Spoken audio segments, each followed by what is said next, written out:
Look at him, eating whatever he wants, never gaining a pound, while I'm stuck with the boring special and can't lose an ounce. How's your lunch, man? Amazing. Yours? So good. Oh, I'm so happy for you. Cool, buddy. Weight loss isn't fair, but Mochi Health is. The affordable GLP-1 source that can fix your frustration with food. So, same time next week? No! Definitely. And your friends. Learn more at joinmochi.com. Mochi members have access to licensed physicians and nutritionists. Results may vary. Make their hearts skip a beat this Valentine's Day with Edible. With same-day delivery or local pickup, effortless gifting is just a click away. Choose from iconic chocolate-dipped strawberries, fresh arrangements, or decadent baked treats for your someone special. Order at edible.com or your local store. They put hot honey sauce on the snack wrap? McDonald's outdid themselves again. The classic snack wrap we all know and love, paired with the sweet heat of hot honey sauce? Just what we needed to make it even more perfect. You know the drill. So go to McDonald's and try it today. Hey y'all, and welcome to another episode of the Millennial Management Podcast. I am your host, Brandy, the Millennial Manager, and today is Monday, bitch, inside of Patreon. If you are outside of Patreon, it is Wednesday, ho, and no matter what day you are listening to me, I hope that you are enjoying your fucking day. Do you understand me, bitch?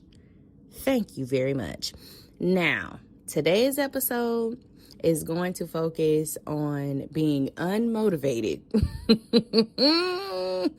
to do your work, okay? Or to be at a job when you know you really want to get the fuck out. Is it a bad work environment? Do you have a bad boss?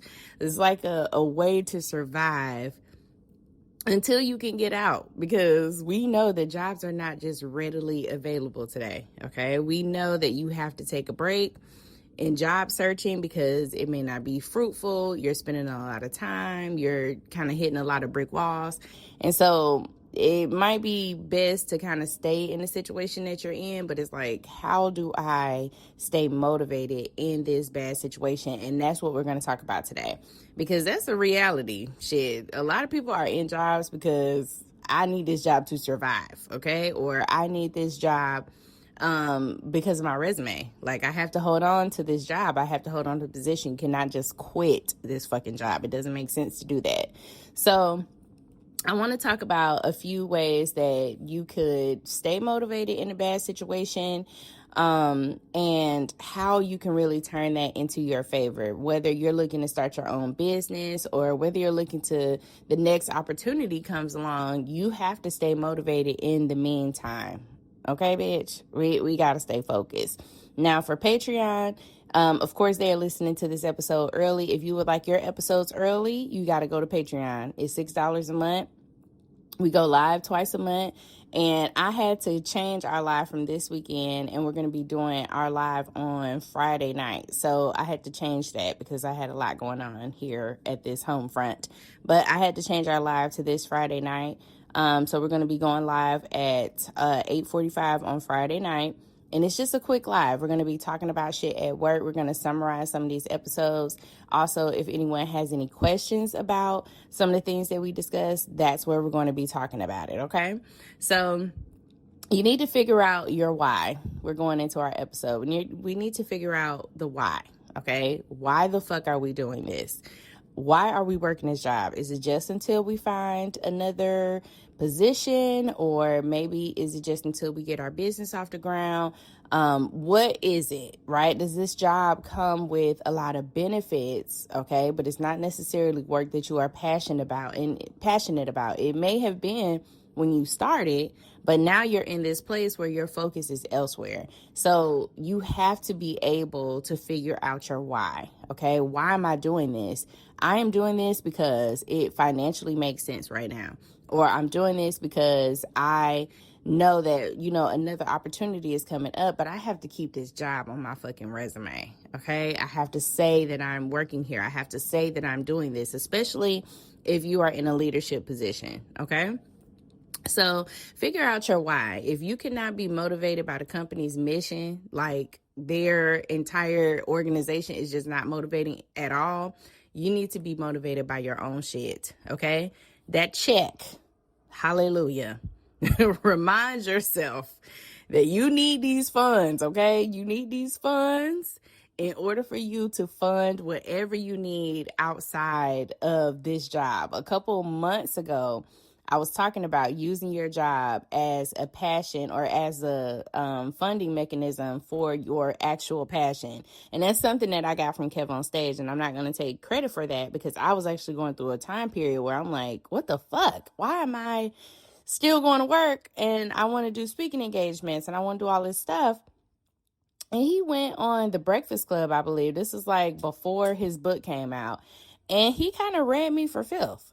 And it was like, you know, your job is like how you're able to have this financial flexibility because you have a job. You're able to fund your creative ideas. You're able to do the things that you really want to do because you have this job funding it. It's like a consistent source of income, whether it's $5,000 a month, $10,000 a month, you know, $3,000 a month. No matter what your salary is, you have something that is funding the thing that you really want to do. So that's where you're going to have to come into this place. Like, I need to get my shit together. I need to focus. And if the money is the reason, that's not bad. Okay? That's not bad. Money can be a great resource for you to be able to fund your outside passion. So remind yourself that you are here to fund your real life. Your motivation is not doing great at this job for the boss or for the sake of just being great, but it's securing the bag for your real hobbies, the shit that you really like to do, your family, or your fucking future. Period. Do you understand? In the meantime, going along with that money, if they have upskilling opportunities, you need to take them. If they have opportunities where you are able to further your career while working for them and collecting that fucking check, do it, bitch. Do it. It's just that fucking simple. If they have the chance, or if you have the chance to take leadership courses, or if you have like self-management, like whatever, project management, all of those like skills that you can learn on their dime so that you don't have to pay for it yourself, use it. Okay? Do not make this situation even more miserable. Do not walk away from the table with nothing. You have to walk away with something. Step 2 is we're going to set micro goals, okay? Daily goals. You start small. These are the 3 things that I want to do inside of work, and these are the 3 things I want to do outside of work, okay? You set those daily goals in a chaotic environment, and it will transform your experience. You have to focus on what you can control because big goals, they get derailed, and we know that big goals have a lot of steps. Micro goals, they don't.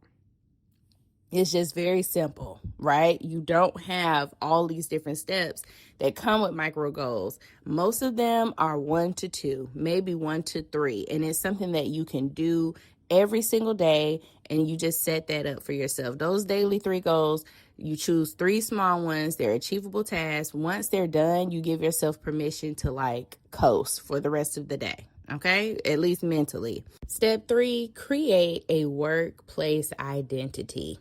Okay, this is my work self. Do not be your authentic self at your damn job. Your 9 to 5 has a different person. My work self is a character that you play from 9 to 5. Okay, this character is professional. This character is proficient. Okay, efficient. But they do not get into no office drama because that sucks you in. That sucks you in, and you cannot do that. Okay, you need to have a clear start and a clear stop while you are inside of this person. Okay, while you are inside persona, while you are inside of this persona, you need to have a clear start and a clear stop. Change your clothes when you're done with your work shit, whatever. Listen to a specific set of songs while you are doing this job, like a specific playlist. It's a work playlist, and once it's over, it's over. Okay. This will help you be like, okay, this is over now. I'm moving on to the next thing, okay? Now, while your ass is going through 1 through 3, you also need to make sure you build up that fucking exit ramp, bitch. Your runway. build it up. Okay, those skills that we talked about, the money that we talked about, you need to make sure you're putting them to good use. Actually use the funds that you're getting from whatever your extracurricular activities are and your job. Okay, use that to create a pathway for you to exit. So if that's paying off debt, if that's maybe utilizing that money to maximize your business in some type of way, you have to be able to do that. Okay, so don't just blow through it because it's just extra. Put that money to the side and use that to fund your outside activities and create a runway for you to exit. Last step is quiet quitting, guys. And one of the ways that you can quiet quit is to be physically present, but mentally, you are elsewhere. Okay? Mentally, you're like, I'm already planning my fucking exit. This is work. Okay? When I come here, it is work shit. You control your space. You have strict boundaries. Do not check your phone outside of work. Do not check your emails outside of work. Do not put work ahead of your personal life anymore. You need to start this quiet quitting. And don't be loud about it either. Don't, girl, I done checked out and This requires you to be in solitude with your future plans. They cannot be announced. Do you understand? Say yes. Thank you very much. Okay? This is a small reality check. Okay? The reality check is that, you know what, bitch? No, I cannot find another job right now. Or no, I can't just jump off in my fucking business right now. But what I can do is start creating actionable items for me to get the fuck out. I can do that shit. Okay? So now I'm going to put all of these steps together and I'm going. This Valentine's Day, celebrate the one you love the most with Hallmark cards at Walgreens. Valentine's Day is the best time to send your favorite person a reminder of just how much they mean to you. A Hallmark card is a super simple and beautiful way to say how grateful you are for the love you two share. Don't forget, Valentine's Day is Saturday, February 14th. Visit Walgreens today to find a Hallmark card that shows just how much you love them. Because love lives here. You've made it on time for the McDonald's breakfast menu. You think to yourself, finally I could start my day with my perfect breakfast. But what if breakfast could be even more perfect? With the hot honey sausage egg biscuit, it finally is. This won't last forever. So go to McDonald's and get it while you can. Ba-da-ba-ba-ba. To make an exit for myself. Do you understand? Thank you. Okay? Do not feel like you are stuck because you're not. You need to have an exit plan. You need to create a strategy so that you can be successful while you're at work, but not too successful where it takes you away from your real passions and the things that you really want to do. Okay? Okay. Let's get to our motherfucking emails. In our first email of the episode, it says, I am looking for advice on dealing with a work situation involving race, power dynamics, and fear of retaliation. I am a Black woman and working with white women, in the public school system. A coworker has repeatedly used the word nigga in conversation at work, made stereotypical comments about Black people, and mocked the idea of a parent playing the race card. She also commented that she wouldn't have known I was Black unless someone told her. Okay, so you're mixed. As she assumed that I was Mexican. My husband and kids are Mexican, and she has made remarks about them as well. This has been ongoing, not one time, The environment has become increasingly uncomfortable, and I feel isolated because multiple coworkers are aligned socially while I am more quiet and reserved. I am afraid that reporting this directly could lead to retaliation or me being labeled as a problem, especially since I need job stability and have seen employers choose the path of least resistance. Thank you, Betty. Betty, you have to do something, You cannot just sit here and endure this racist like bitch at your fucking job. You're gonna have to do something. So either you're gonna keep being passive and allow her to say these crazy ass things to you because she feels comfortable. I'm sorry, but she should not even feel comfortable saying no shit like that to you. So you're gonna have to put your fucking foot down. Okay, this conversation is inappropriate. Do not say these words to me. I do not appreciate this type of verbiage being used. Period. The motherfucking end. You're going to have to put your foot down. Okay, I understand that you need job security. I get that. But there's an area that nobody should really be putting up with this type of shit. Like, I know this episode is like, okay, sticking it out in a bad work environment, but bitch, this is past a bad working environment. This is abuse, okay? And she's doing it on purpose. She knows that you are mixed. She knows that you have mixed children. She knows this. That's why she's saying all these things to you, because she wants to say those things to you. But if you don't tell her, I am not interested in having these type of conversations with you, do not say those words to me. That is very disrespectful and very rude. Thank you very much. And you're going to have to be very firm. You're going to have to put your foot down. But what I want to say is that you cannot be afraid of retaliation that hasn't even happened. Okay? Sometimes you need to give your company the ability to do that. Okay, if they decide that they want to take that path, the path of least resistance, that is a very stupid path to take, because if you go in and file a report about the things that have been said to you and about the conversations and how she's making fun of parents, which then means she's going to be making fun of children, this fucking school board, they don't want no smoke like that. The path that they would likely take is to fire this bitch. That's what they're going to do. You need to file a report, okay? If they decide to retaliate against you because you filed this report, you are going to win a fucking lawsuit. Number one, because of all the things that you just listed in this email and all the things that you're going to fucking tell them.